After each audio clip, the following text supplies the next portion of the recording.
Welcome to Post-Exertional Mayonnaise, a podcast about living with ME and chronic illness, creativity, and making meaning.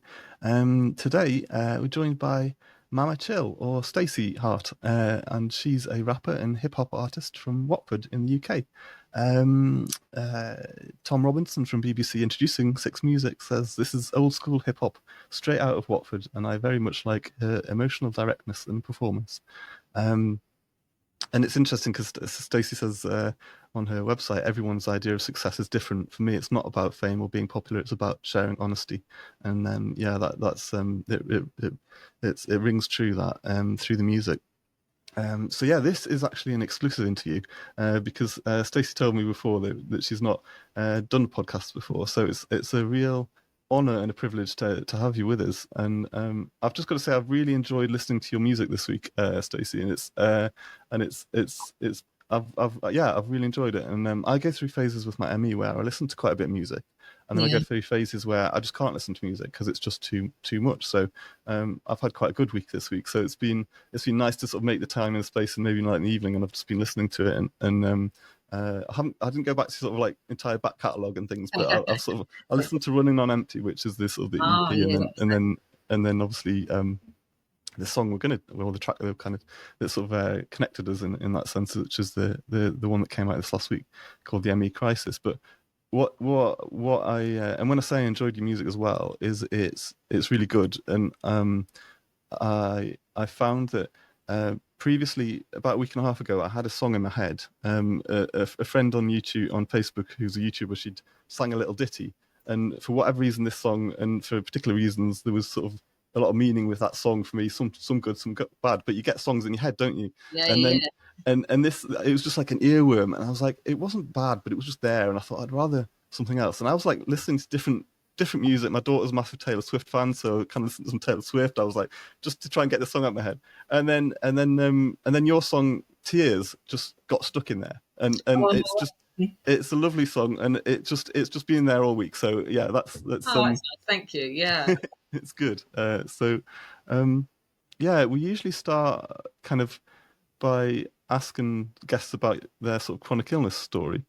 Yeah. Um, but maybe I thought maybe we could to ask you about your music and hip hop story, and how you became interested and involved in kind of the hip hop culture, and what sort of drew you into it, and kind of like, was that kind of a really foundational part of your kind of growing up, and how did you sort of like, what drew you in? No, it was. Well, I started writing when I was 5. I don't know. It was Wow, just something I just always did. I just loved music, and started writing when I was 5 and uh, 8. Seriously, so I thought. But I've still got the book. I've still got the old notebook of when I was 8. that's It's brilliant. absolutely awful, but it's cute. Um, and so I was singer songwriter. Hip hop wasn't around when I was growing up. It hadn't been born yet.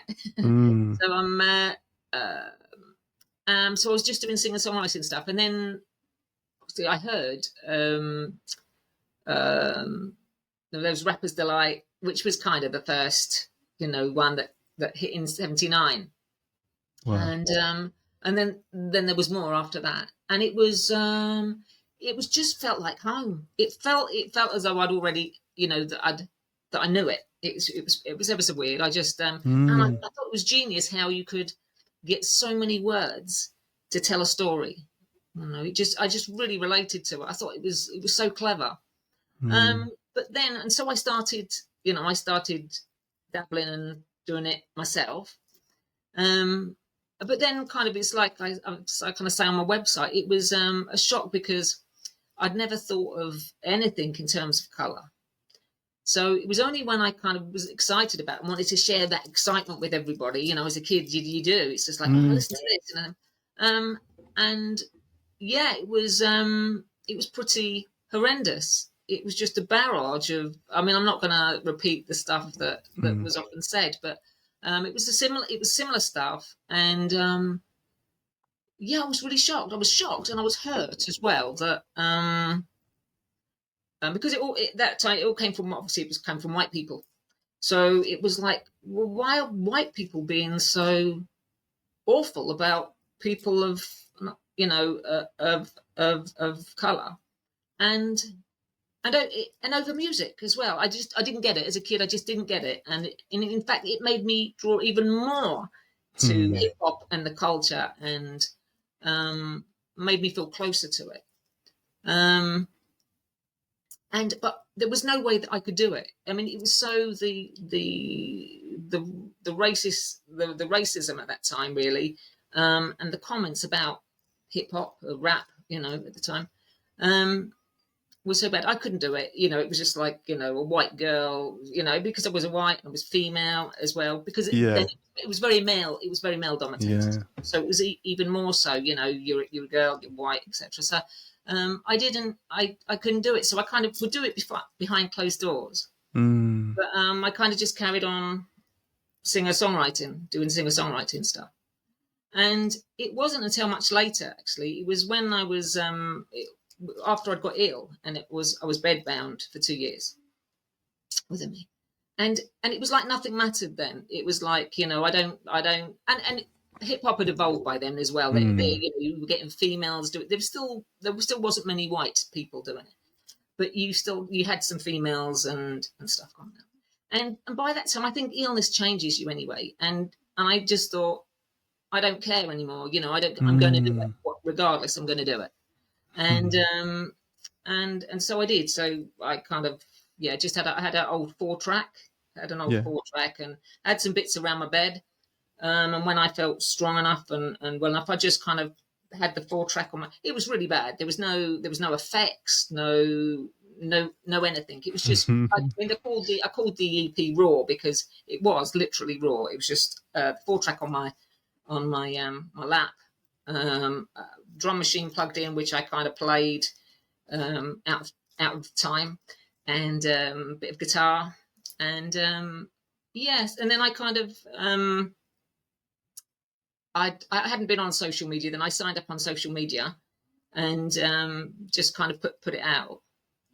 And even though I think people, even though it was that bad, people saw the potential. It probably wasn't as bad as you feel it was. It probably was was really bad. Yeah, it was bad.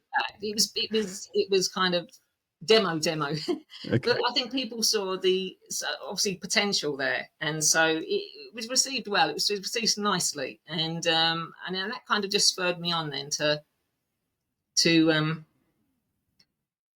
hopefully make do it properly, go in the studio one day, which obviously I did much later down the line when I'd finally was back on my feet again, because I was bedbound for 2 years, and then because I'd been bedbound for 2 years, when I was able to get up and everything, I'd become agoraphobic because I hadn't been out. So then yourself, there's especially back in the day, there's very little help with anything, and I just decided to do it myself. So I spent then 2 years trying to get myself back over agoraphobia so that I could get outside again. So it was 4 years, and then I eventually found a studio, and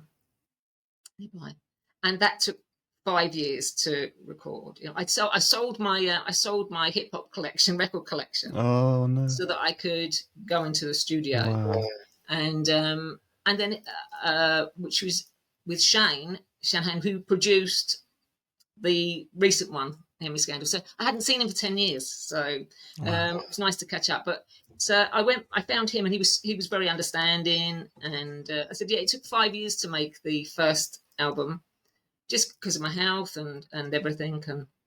And then after that, it was it took about, I think, 3 years to make the second EP. And so, and then there'd been a 10-year lull, and then obviously I did the Emmy Scandal. Was it like how do you sort of like manage? And maybe we talk about your ME journey now, because it's I've spoken to, like, one of the things we want to focus on the podcast is people that are doing things creatively whilst living with ME, and I've spoken to artists and writers, photographers, so sort of building up some really interesting kind of like back catalogue of conversations around managing sort of creativity. And and that would be really good to talk about. But yeah, tell us a little bit about how maybe you became ill and what that process was like for you, and kind of just yeah. Then I was doing I was still doing singer-songwriting stuff. Mm, And it was back in the day when you could phone a record company, and if they like the sound, if they're having a good day, you could go in. So they'd tell you could go up there and just go and visit and stuff like that. So I'd done that a few times, and I was just kind of starting to get interest from Virgin and Chrysalis with singer-songwriter stuff. And yeah, it was just Christmas Day. Yahoo! It was Christmas Day, and I was working. I was running a newsagent's local okay. to me, and it was a big chain, and we had to open up for 2 hours on Christmas Day still. So I'd gone in feeling fine, and but as the morning went on, I just kind of was feeling my chest was really tight, throat was really tight. I thought, oh, I'm going to go down with something, I'm going to go down with something. It was tradition. We all there was a pub opposite. It was tradition every year. Everyone in the community just meets down the pub, all your friends and everything. It was really good. So I went after work, but just felt so ill. And I said to them, I'm going to have to go because I feel really ill. And then on the way home, it was like I couldn't feel my legs, and I didn't know I was going to make it home. It was kind of one of the most frightening things. It was, and I was just praying in my head, please let me get home, because I couldn't feel my legs. So I was trying to walk without being able to feel my legs. So I got indoors, and because I kept feeling I was going to collapse, I got indoors, and my mum had got dinner, and I just said to her, got to lay down. So she thought I'd got bladdered at the pub. I kind of came up and just collapsed on the bed. And then I lost consciousness. And it wasn't until later on she came up and said, "Are you going to come down today at all? It's kind of Christmas is nearly over." And I said, "To what time is it?" It was 8 o'clock in the evening. Wow. I'd lost the day. I don't know what happened. And I said, and I just felt then I had flu. It just kind of gone wallop. And I got up, and I remember just having some. I had two Jacob's cream crackers with a little bit of butter on it downstairs, and watched a bit of Victoria Wood, who was on. And then I had to come back up and go to bed. I just felt so ill. The next day, I had to go to work because there was nobody, because I was senior. I had to. There was nobody else to run it. I had the keys, so I had to run it. Yeah. So the next morning, Mum had to drive me round, and I literally was leant on the counter, just leant over the counter. And 2 hours, and then she came and picked me up and brought me back. It's only 3 minutes around the corner, but I couldn't walk. I couldn't walk it. Wow. Brought me home, and then I had Monday and Tuesdays off because I worked Saturdays and Sundays at that time. I had Mondays and Tuesdays off, and then I went back Wednesday because I always joke that back in the day, if people just went to work, if your leg was hanging off, you waited till your shift had finished and then you went to the hospital. It was just the way it was. So. On the Wednesday, I just went back to work, but I didn't recover. I couldn't recover. I didn't feel good, and instead of getting better, I just got worse and worse. Symptoms were getting worse and worse. I was so exhausted all the time. Was leaning on the counter, and then when I came home for lunch, by lunchtime, I used to just nip home for lunch and have a bit of soup. And the time I'd go back, my words would all be slurring, and I'd be kind of staggering a bit. I didn't know then it was exhaustion. But obviously everyone used to take the mickey out of work and say, "Oh, you've had a liquid lunch." Yeah. Oh, your words are slurring and you're staggering. And I'd say, "No, I had Heinz tomato tomatoes." Say, "Yeah." And it became a bit of a joke because by the time I'd got to lunchtime, I was so shattered. It got really bad that I'd literally crawl on my hands and knees to the front door. I'd be counting in my head, "Come on, you've got to get up. Come on." After 3, and I'd kind of keep going 1, 2, 3, and then try to get up and go, "No, 1, 2, 3," until I could stand on my feet. And then, because I'd have to last the afternoon as well. And by the time I got home, then I just collapsed on the sofa. Couldn't eat, couldn't talk, or anything. And I went to the doctors numerous times, and in the beginning he'd say, "You're just stressed." And when you're young, you just think, "Yeah, okay." You don't want to hear anything bad anyway. So if the doctor says you're stressed, you go, "Well, okay." I couldn't work out why I'd be stressed, but okay, fair enough. and you just come along. But then I realised it wasn't stress; it was more than that. And then he just kind of started saying, "Oh, it was all psychological. It was all in my head." And I was saying, no, it's not. It's not. And it began a 6-year battle, basically, not just with him, with the whole medical profession. I had to fight for everything. And I was suggesting things. Could it be diabetes? No, and he'd laugh. No, you haven't got diabetes, but I'll send you for a test. So he sent me for a test, and I had hypoglycemia.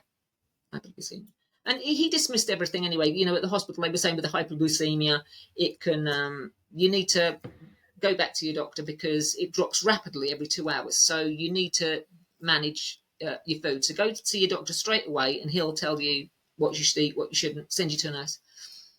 So I went back to the doctor, and he was like, "Oh no, hypoglycemia, no big deal." I said, "But the hospital said you'd kind of send me to the nurse to." "No, you don't need that. Everybody gets hypoglycemia. No big deal. Don't worry about it." And then so I was trying to manage it just at home, trying to have the thing oat crackers. I kind of, just try to work out healthy stuff to eat to keep my blood sugar up.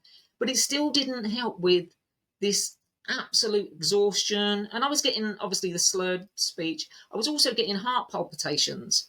My heart's rhythm seemed to be going all over it. Also breathing problems, muscle spasms. There was all these things were happening. When I went to the hospital over the heart, they were saying, "Oh, you're just stressed. Go and have a nice holiday." I said, "Well, no, I'm not stressed. Something's happening, and I don't know what's happening."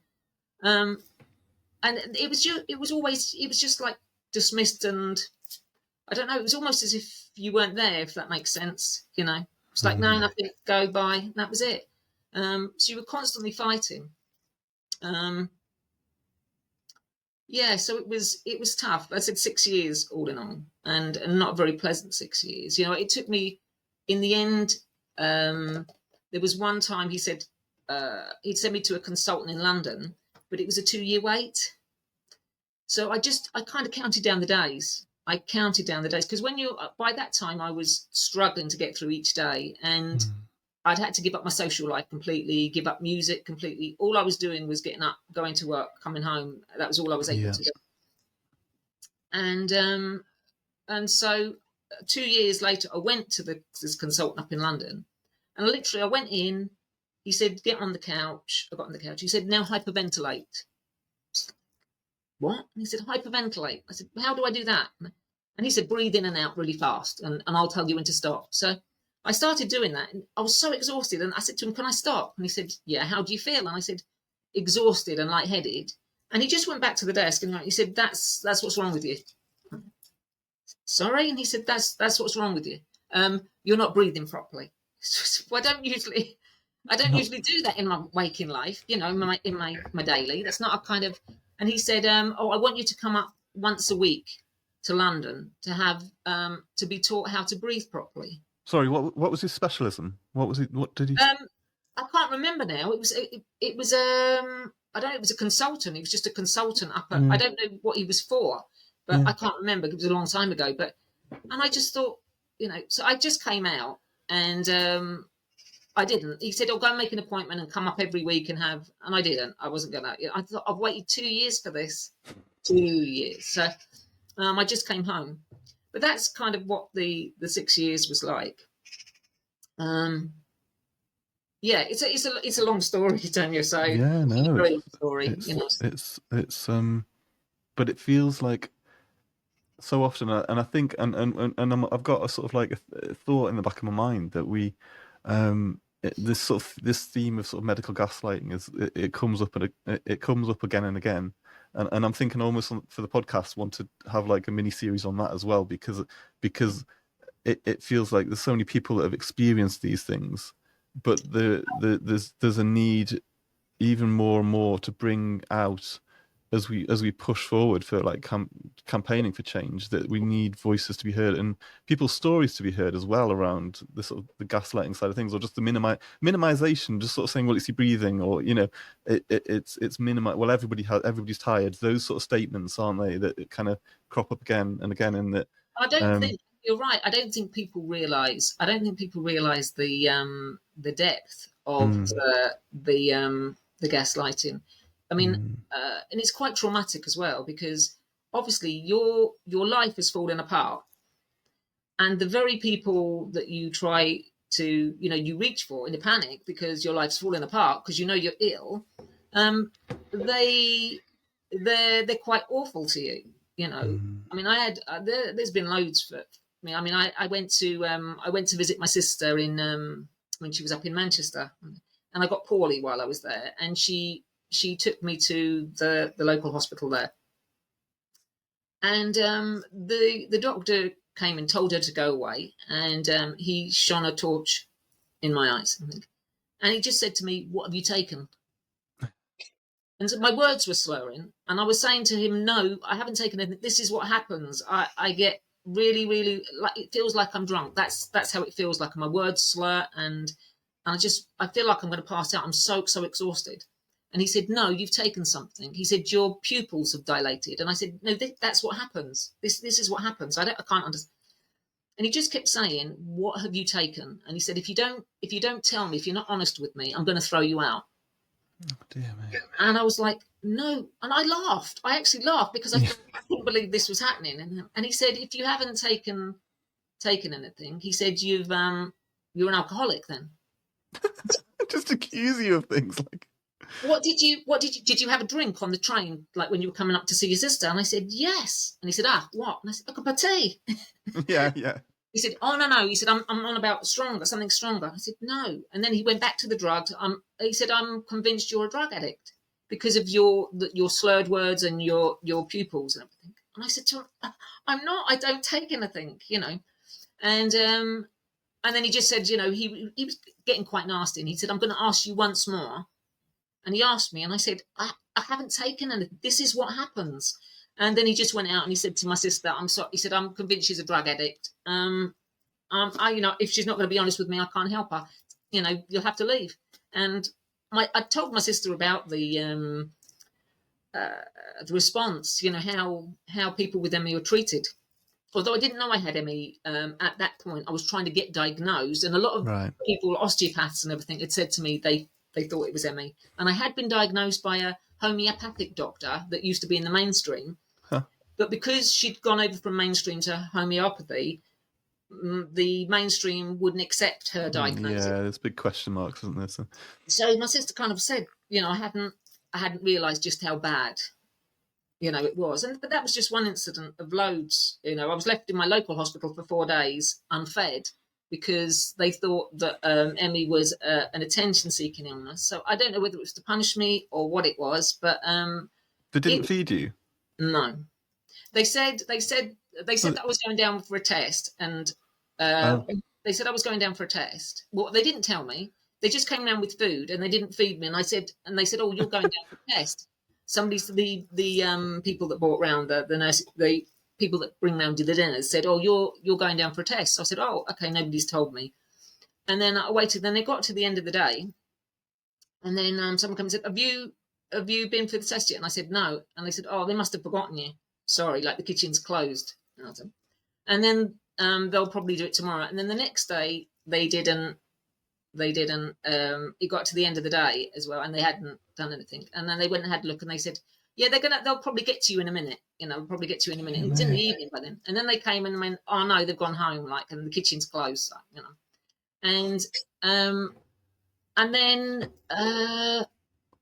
and I wasn't having anything. No one was coming to see me. No, I mean, my mum and everything. But I meant on the medical front, no one was coming. No one was coming to the bed or to discuss anything or whatever. So I didn't know what was going on. And then on the fourth day, I kind of went unconscious again on the fourth day. Not And surprised. apparently, I didn't know until obviously later. They told my mum, but the people in the ward, the other people in the ward, had said like they'd all buzzed for nurses and everything, because they said like, even though I'd been poorly, I was kind of really chatty and fun with them. That made them laugh and everything, and just and they said so they knew that something was wrong. because they were calling over to me and there was no response whatsoever. And so they called the doctors and they said no one would come. No one would come. And it wasn't till the evening, apparently, when my mum came and they told my mum. And my mum went and got somebody and they came. And I'd come too, but I'd had that, I think I don't know what it is, sleep paralysis. When you wake up, but your body doesn't. Yeah. So I woke up. I didn't know what time it was. Apparently it was evening by then. And I hadn't, I couldn't move anything. So I was awake, so I could hear, but I couldn't move or talk or anything. And my mum had got a nurse to come round and around us, and they were sticking needles all down my legs, to get reflex. And I was thinking, great, at least perhaps I'll get some reflex. There'll be something that will kickstart my body moving. I mean, he didn't, and he just said, "Oh well, we all get tired sometimes." To my mum, well, we get tired sometimes and everything. I get tired. I'm a nurse. I get tired, so no big deal. And that was that. And then my mum asked to see a sister, and apparently the sister came in and said, "Oh, yeah, she's got depression. She's depressed." So mum said, "Hang on a minute. She's not depressed. She's she's an upbeat kind of person. She's down because of this is what happens. This kind of treatment, and she's trying to get diagnosed. But she's not depressed." And then she said, "Oh well, she must have a mental illness then." So mum said, "Can you tell me who's diagnosed this?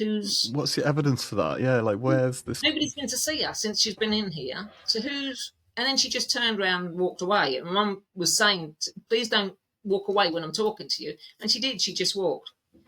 And then later that evening, I was able to move and come to. And so my mum, I put my arm around my mum, and she I said to her, "Let's go." She took me home. We just went home. So we just left the hospital. And 3 weeks later, the hospital phoned and said, "We noticed you're missing and you were meant to have a test. Do you want to come back and have it?" I said, "No, I don't." So, So was that a series of errors, or was it a genuine sort of was there somebody sort of puppeteering from above that was saying don't feed her because I don't know what happened. I don't know what happened. I mean, I didn't want to stay in there to start with because when I was taken in and I was waiting, and I'd mentioned to them because I'd mentioned to them that I was trying to get diagnosed with something, and that I'd had it said to me that it might be ME, by osteopaths and stuff, and this other doctor. And then when my mum went to park the car, because she'd just kind of taken me, a doctor had come to the house, and the doctor had said to get me to hospital, and I could either wait for an ambulance or mum could take me. And mum took me straight there. But then I heard two doctors the curtains were drawn, and I heard the two doctors come, and they were standing at the bottom, obviously behind the curtain, and laughing and saying they reckoned that Emmy was just an attention-seeking illness, and I'd probably just had a row with my mother, and I was trying to pay her back, by doing this. And then they came in and said, "Oh, we're going to keep you in overnight just as a precaution." And I'd kind of, when my mum came back from parking the car, I said to her, "I don't want to stay. Get me home." And she said, "Oh, but you've been waiting so long to try and get a diagnosis. If you stay, then you might get the diagnosis that you've been struggling to get." So I said, "Okay." And then obviously that all happened. So it's one of many, Daniel. It's and I said I don't think people realise just how bad the situation is, and how gaslit sufferers are. And now, obviously, you've got it with the long COVID as well. That breaks my heart because a lot of them are going through exactly what many of us have gone through. And it's unnecessary, totally unnecessary. Because if something had been done all them years ago, then long COVID sufferers wouldn't be going through what they're going through now. It's so frustrating because we almost it's even hard. It's hard to know how to respond to these sort of stories, isn't it? Because it's part of your story, and it's kind of like you're used to that story now, and for you, it's kind of it's part of kind of what's kind of brought you to today or whatever. But when it's a bit similar if I tell my story sometimes that people are like, "Really?" and and I think when you're hearing the story, you sort of you're shocked, and like I'm shocked hearing what you've been talking about.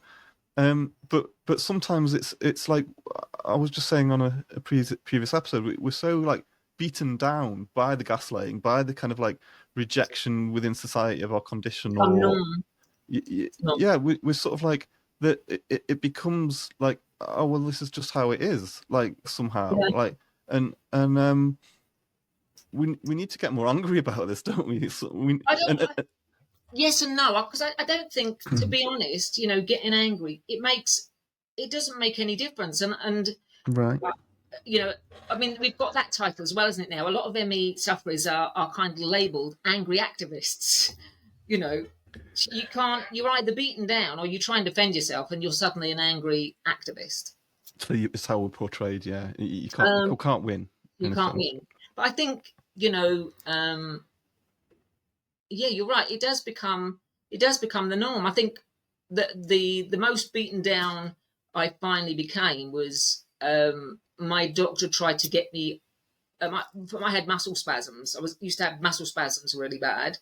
Your body jerks and everything, and Hmm. sometimes it could just jerk for hours. And my mum used to come up in the middle of the night and just sit and be rubbing my legs to try and get them to stop, because it was exhaustion on top of exhaustion really when Yeah. that's happening. So she'd just be sitting rubbing my limbs, trying to get them to stop, jerking and stuff.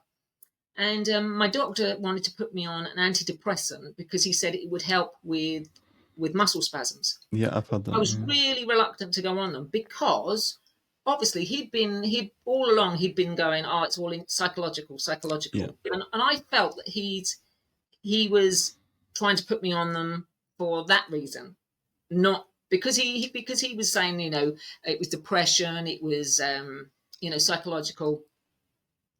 So I was reluctant to go on them because I was like, no, I don't, otherwise it would kind of be feeding into his narrative. And then somebody said to me, well, go along with it because it might help the muscle spasms. And then if you show willing, maybe he might show a bit of willing as well. Mm. In if you want to go somewhere to try and get this diagnosis that you want. Um, so I said, okay. So I said to him, they're not addictive, are they? This No, not addictive at all. So I said to him, because I have an addictive nature. So I said to him, he said, no, they're not addictive. So I said to him, fair enough. So I went on them, and within 2 years, I knew that I was addicted. So I went back and I said to him, I think no, you can't be addicted. He said they're fine. Just stay on them. Did you find that they helped your spasms? Because obviously, Um, a little bit, not much. I was still having the spasms, yeah. but I was still having the odd spasms. I didn't notice any great difference. But I think 2 years down the line, then after that, I would go back kind of 6 monthly, something like that, and see him or another doctor and say, should I kind of be coming off of these now? He was like, no, it's fine, just stay on, stay on. I said, well, I think I'm getting addicted. He was like, no, you wouldn't be getting addicted. And then I think it was about 5 years later, I knew I was addicted. I tried to come off of them at home by myself, and I couldn't. I just could. All the symptoms were horrible when I tried to come off them. So I went back to see him, and I said to him, I'm addicted to them. And he said, who put you on them? Said, you. And then he went into the computer and he said, oh, sorry. He said, you must have slipped through the net. Don't worry. He said, yes, they are addictive. You told me they weren't addictive. He said, well, I wouldn't have expected you to get addicted for about 20 years, so it's a bit early. And by then I had I had a tick as well. I called it my Elvis, kind of my Elvis snarl, because my lip just kept going up one end, like, uh-huh. And he said, oh, that might be permanent because it can cause permanent tics, What I'll do is, he said, I'll put you on another medication, and then once that's in your system, we'll wean you off the first lot of medication. Don't worry, don't worry. Well, I didn't know, he said this name, I didn't know what it was at the time. It turned out it was Prozac, the second lot of medication he was putting me on. It was only about 3 days. I was at home, and thank goodness I knew it was my own voice. So there was the rationality still there. Just something in my head said, go in the kitchen, take all the pills, and just be done with it. And it was like, you're a burden on everybody, so just go. And I knew it wasn't me, even though it was my voice saying that. It's, it's not something I would do. So it was very, very weird. And then also there's this feeling, almost like a magnet, pulling me into the kitchen. So I was literally white knuckled, clung to the banister, thinking, what the hell is going on? Mom came in, phoned the doctor. He said, "Oh, do you want to go down the hospital?" Yes. So my mum phoned my dad. My dad came over from where he lived and took me down the hospital. And at that point, I packed a bag because I thought, that's it. I've lost it. Obviously, and I just felt absolutely. I went to the hospital. There was a psychiatric team came in, assessed me, and said they were really angry actually. And it's really funny. Out of all the people that helped me, it was because they said you should never have been put on this combination of drugs because it's known to cause a severe psychiatric psychosis reaction and a suicidal reaction. So they said don't, and I was crying then. Because I just felt so. I think after everything that had happened, this was just like another thing, and I didn't have anything left. I didn't have anything left to fight. And he said, and I just said, "Oh, I actually asked to be kept in." I said, "I'll just keep me. I've got nothing left." And he said, "You don't belong here. This is what I'm saying." He said, "There's nothing mentally wrong with you. I'm telling you, there is nothing mentally wrong with you. This is ME." And he said, "We have so many people." He said, "It makes me so angry. The doctors keep sending us ME patients." And he said, "It's like sending somebody with an ingrowing toenail to the dentist. We don't know what we don't know what to do with them." And he said, "But this isn't you. Don't worry." And he said, he was really nice. He asked me to go out of the room, came back, and he said, "We don't want to treat you on record because if you go on record, it will mean that you might not be able to get a job, working with children or certain things later down the line. And that would be unfair because there is nothing wrong with you." Yeah. So he said, "What we're going to do is we're going to help you off record." So we got a little team and they came in and there was a community nurse and a psychologist. And he said, the psychologist, he's going to come, the community nurse, he's going to come to the house like once a fortnight just to see how you're doing and to kind of give you a little bit of a boost. And the psychologist is just somebody so you can talk about everything that's happened to you and what you've been through. And he just said, "I'm so sorry." He said, "We're disgusted that you've gone all these years." By then it was about 13 years I'd had it. Wow. So he said, "I can't believe you've had no support or no help or anything for that length of time." He said, "But we're seeing it over and over again. It's like they don't know what to do with ME sufferers. They're just throwing them our way." He said, "And we don't know what to do as well because there is nothing yet, And I think the psychologist then said, "I've got a friend in St Albans Hospital who's starting up a pilot ME clinic. Would you like to be? Are you interested?" So I said, "Yeah." And then so she gave me the number. I phoned them and they said, "Oh, it's not going to be for about 2 years." "Do you want to be on the list?" So I said, "Yeah."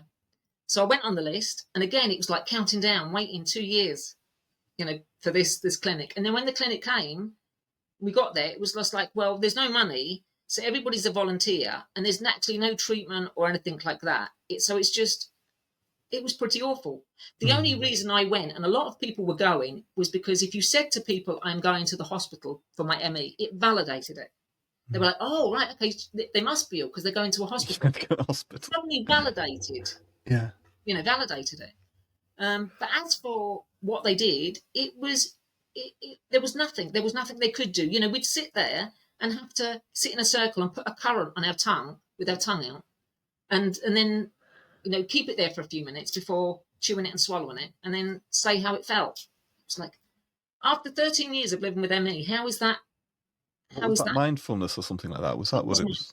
But okay. I wasn't after mindfulness. Not no, after no. I mean, it's not. It has its place, doesn't it? I mean, like it was, but not at that time. You just wanted help, and we were led to believe that there would be help. Yeah. And there wasn't any. And also, there was lots of people in that group that didn't have any, and I knew they didn't have any. There was one, just after a few chats, you knew that people didn't have any. There was two that were suffering from, one was suffering with depression, which could because her husband had retired, and she thought he was going to be, at home with her, and he wasn't. He was out playing golf. So she wanted everybody to go shopping with her and go on coach trips. And it was like, we've got Emmy. Right? And there was another lady who was clinically depressed, and I actually had to speak to the staff at the hospital and say, these people aren't going to benefit from this because they haven't got Emmy. They've got serious depression. They need one-to-one. They said, "Oh, do you think?" You're busy advocating for these. So people. anyway, they had a word with them, and then the following week they weren't there, and they said, "Oh, you're right. They were suffering from depression, and we've got them one-to-one help." And I think, why am I doing this? I can't hear it. Job. So again, they just. And later on, I found out through a off record through a consultant that basically anybody that turns up at the hospital with something that they can't diagnose, they throw under the ME CFS umbrella, because then it moves them through the system. They have they go on they go into the ME clinic or whatever it is, and then they're given a diagnosis, and then they come out, they're signed off, discharged, whatever. Yeah. But if somebody's got a condition and there's no diagnosis for it, but then obviously it just keeps them in the system, and it doesn't look good on the figures. So, it's been admitted, and he wasn't the only consultant that told me that over time, that anybody with any conditions, and I think we've seen that, I think that's pretty evident now, any conditions that they don't know, they just throw under the ME. And it's very dangerous, because then you get somebody that might have been depressed or might have had a temporary virus that suddenly says, "Oh, I stuck my head in a bowl of lentil soup and now I'm cured." Yeah. Ear seeds, maybe. Yeah. Yeah. And then, yeah. So it's been a real difficult journey for you, hasn't it? And well, I came home after the hospital. I came home, and so I had to go cold turkey. So I went cold turkey by myself. Like, well, my mum was here, obviously, and I've got to say, it's one of the worst things I've ever been through. If anyone ever's been through cold turkey, it was absolutely awful. I vowed that if I survived the night, because that's how it felt, I would never touch medication again. And I haven't. So that's another kind of thing, a not very good thing that's come out of it, because I'm so, I guess, phobic now. I don't know whether it's phobic because of it, but I won't take anything now, which means... so even if there are things that might help you, it's almost a bit like, well, what's going to happen if I do? Yeah. So and so after that, obviously I did survive the night and everything. It was 2 nights that I went through, like the cold turkey, and then but then it's left me with, now I can't. It's almost like a panic fear. If somebody suggests taking something, or there's almost like that. Yeah. That extreme panic. So no. So after that, I wasn't able to take anything ever again. So it's not a bad thing, but it just means that I have to deal with everything with other methods. Yogic breathing, meditation, blubbing, whatever it takes to get through. Yeah. The symptoms. And it's sort of it's so clear, like listening to you tell your story, like that your experiences and your reflections from those experiences are really evident in the music that you've made, especially this like Emmy Scandal song, because I could resonate. It just resonates because it feels really genuine, like from almost like the core of your being, like some of the lyrics that it's almost like and maybe people can go and listen to it, or I don't know if you mind we play a little bit at the end. Nice, thank you. That would be good, and then I'll warn people before we play it, because some people maybe listen and can't kind of cope with the music, but it resonates, and it certainly comes from a deep place, doesn't it? And I think unless you've been through that, it's very hard to express it. And it's clearly from like a really young age, like lyrics and words and how words work together have been really instrumental for you, haven't they? And it comes out in that Emmy Scandal song, because it's it's hard hitting, and it's.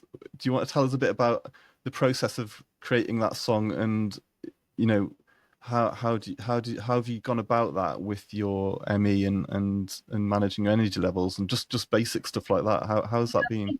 It's it started off. It started life as a the first verse started life as a poem that I put up. So just the first verse was a poem, and then I realised I hadn't. Later down the line, I realised I hadn't done anything for ME awareness, and I hadn't done anything. I'd been out of action kind of for about 10 years. I lost my brother and sister in 2015, so I hadn't done anything. I hadn't done any music or anything since then, and I'd still kind of done some campaigning behind the scenes for Emmy. That never stopped, but I hadn't done anything musically for Emmy. And there was just something in me that really, really wanted to do it. I felt now was just the right time. I don't know why, but I just really wanted to get something out there. So I carried on writing. Took the poem and carried on writing it and it wasn't hard because there's so much. I think when I write, it's not just about me. I'm hoping it's relatable. The reason I write is so that somebody might be sitting somewhere, maybe bedbound or whatever song, whether it's about Emmy or it's something else, that somebody is sitting in a bedroom somewhere and just says, that's about me, and it just gives them some hope, or just gives them, sometimes even if a song's sad, or if somebody can relate to it, it just gives them some kind of hope, or somebody else is going through that or whatever. So that's the reason I do what I do.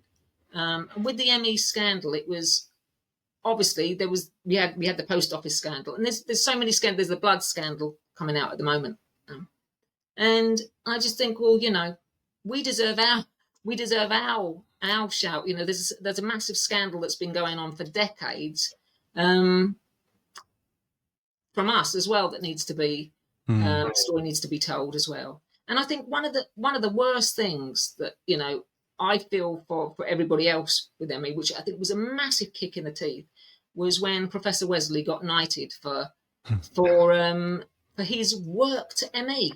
And it's just like all the damage he did, trying to drag Emmy down the psychiatric path. And then he gets a knighthood, and there's a reference in the song that says, get down off your cross, lay down your crown, and give back your reward.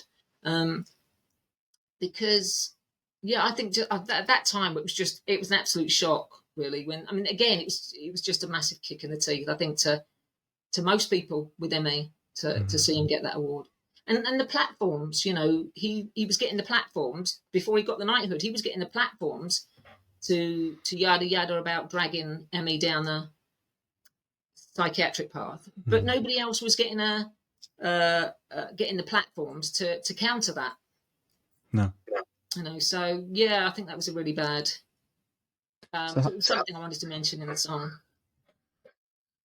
I'm just thinking about how you sort of like how, because you mentioned earlier about maybe anger doesn't help, but there's a level of activism, and it's trying to find maybe a word for it, because like you say, anger is exhausting as an emotion, as a kind of like a way of dealing with things. But there's a righteous anger, isn't there? There's a way of somehow channeling that. Maybe that's what you've done with your song, because it's